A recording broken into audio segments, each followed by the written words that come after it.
He's a great American and one of the smartest men on earth. Welcome back, ladies and gentlemen, to another show in the Community TV. My name is Marwa, the host for the show for today. In keeping up with our celebration at this time, which cannot be celebrated in 28 days, we at ITCTV would like to introduce you to one of the smartest men in the world. Today we're going to go back into a vault for some of ITCTV great hits. For those who have seen these clips, now it's your chance to enjoy them again. And for those who have never seen these clips, well, it's your chance as well to enjoy them. We at ITCTV refer to him as one of the smartest men in the world because of his opinion. He is king of opinion, the one and only Don King. When we dug the wells, laid the tracks, built the homes, and would have been an integral part of every battle that this great nation has been in. But for those who have singled out the month, I think it means a lot anytime you extol the virtues of African Americans, Negroes, whatever you want to call us, is that we're an integral part of this great nation called America.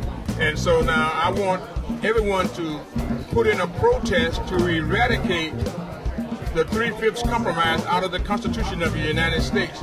Do not buy into the fact that the 13th, the 14th, and the 15th Amendment eradicates the 3/5 compromise, which means black people in America are 3/5 human beings in order to establish a constitution, to establish a House of Representatives to be able to represent us. I think everyone of goodwill, and especially those who are African American, write your congressman, write your senator, write your president, because the 3/5 compromise, don't look at it as something that is inconsequential. It is symbolic. And that is why, for those who have the limited mentality of my white brothers and sisters, feel as though they can look at you with indifference and that you're invisible and that you don't count, because constitution-wise, you are 3/5 human beings, because Roger Sherman negotiated that in order to bring this great nation together with the 13 colonies, to bring those states together with states' rights. It was at a challenge, and they would not have had an America if they had not sacrificed us. So I like to look at it euphemistically, that we sacrificed for this great nation to be the nation that it is today. Now it's time for us to retroactively eradicate what that sacrifice was and extol the virtues of this great nation, one nation indivisible with liberty and justice for all, and to bring that challenge to fulfillment that King dreamed about and that Thomas Jefferson so eloquently and articulately and profoundly articulated.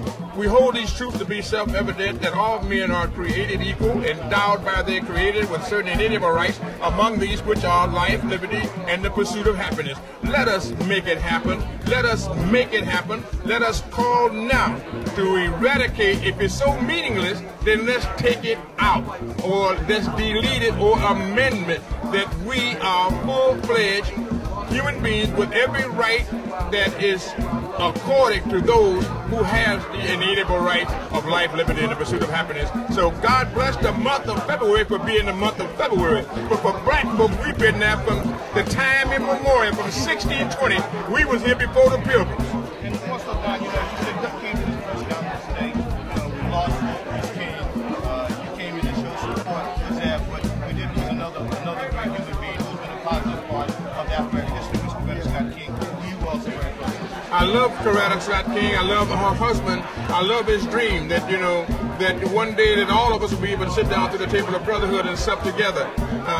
So it's a thing here that in her passing and this nation's mourning, let us mourn her in trying to pursue the dream of equality, justice, of working together. That dream of a great America, black and white alike, working together, and working together works. And so this is what we do. In that dream, he made us all equal, as so did Jefferson and Abraham Lincoln. They all accorded that, but they just inadvertently left us there as 3/5 human beings. Let us take that inadvertence out and make it something. And don't buy into the thing because the 13th Amendment abolishes involuntary servitude and slavery, and the 14th Amendment gave you citizens' right if you're born in the country, and the 15th Amendment gave you voting rights in 1870, and then you got lynched and castrated and burned at the stake if you tried to vote, if you had any thought about voting. So now you got to go back out here and make things happen for us, because now that it's changing and now that we're working for it, but let us symbolically change it, because a symbol is uncorruptible, a symbol is everlasting. So let us as Americans eradicate and remove the Connecticut Compromise, which is the 3/5 Compromise. Don, I want to also remember Rumble on the Jungle for the Black History Month. What can you tell us about Rumble in the Jungle 1974? The 1974 fight, I was invisible just like all other blacks until that day.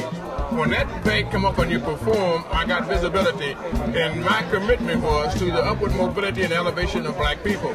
Not black people against white people, but collectively together, black and white alike, working together for a better America. And I continue in that journey, 3 decades later, continuing to fight for that. But the Rumble in the Jungle was a hallmark.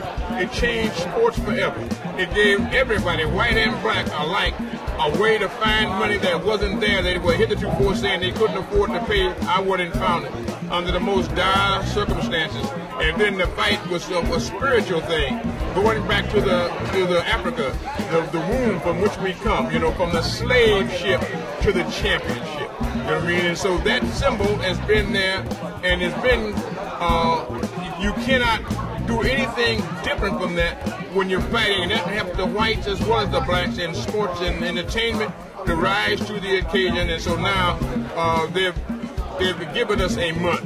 I don't want the month. I thank you for the month, but add 11 more months to that. You know what I mean? And so then we are just like anybody else that's in this country. We are an integral part of this great nation called America, the greatest country in the world.